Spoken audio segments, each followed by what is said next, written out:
ახლა კი ვისაუბროთ, რა სახის სამედიცინო მანიპულაციებით არის შესაძლებელი სასქესო ასოს გაზრდა. არსებობს რამდენიმე მეთოდი, ერთ-ერთი არის ეგრეთ წოდებული ექსტენდერი, ეს არის აპარატი სპეციალური, ვინც იცით დაახლოებით ელიზაროვის აპარატის მსგავსი, რომელიც ყენდება სასქესო ასოზე და ის უნდა ატაროს კაცმა დღეში დაახლოებით 7-8 საათი ყოველ დღე 7-8 თვის განმავლობაში.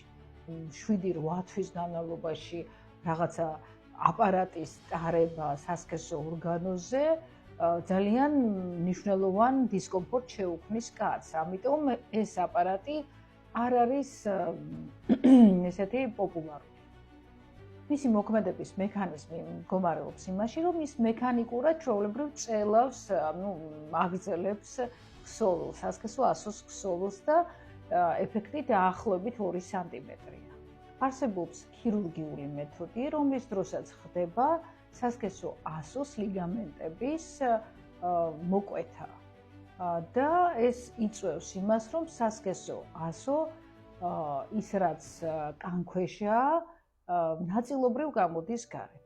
მაგრამ ამ ქირურგიული ოპერაციის შემდეგაც კაცმა ექსტენდერი უნდა ატაროს 7-8 თვე და ამავე დროს ეს ოპერაცია მოიცავს ბევრ გართულებას და ასევე შეიძლება გამოიწვიოს ერექციის პრობლემაც. არსებობს სხვათა შორის რაღაც ესეთი გირები, რომელსაც კიდებენ სასქესო ორგანოზე, ესეთი პირდაპირი გაგებით არა, ესეც თავისებური აპარატია და რომელიც მოქმედება იგივეა, ხო, მექანიკურად ის წელავს, ესე ვთქვათ, სასქესო ორგანოს. მოგეხსენებათ, რომ ეს ყველა მეთოდი არის ძალიან ესეთი აგრესიული და მე პირადად, როგორც ექიმი, არ ვურჩევდი კაცებს.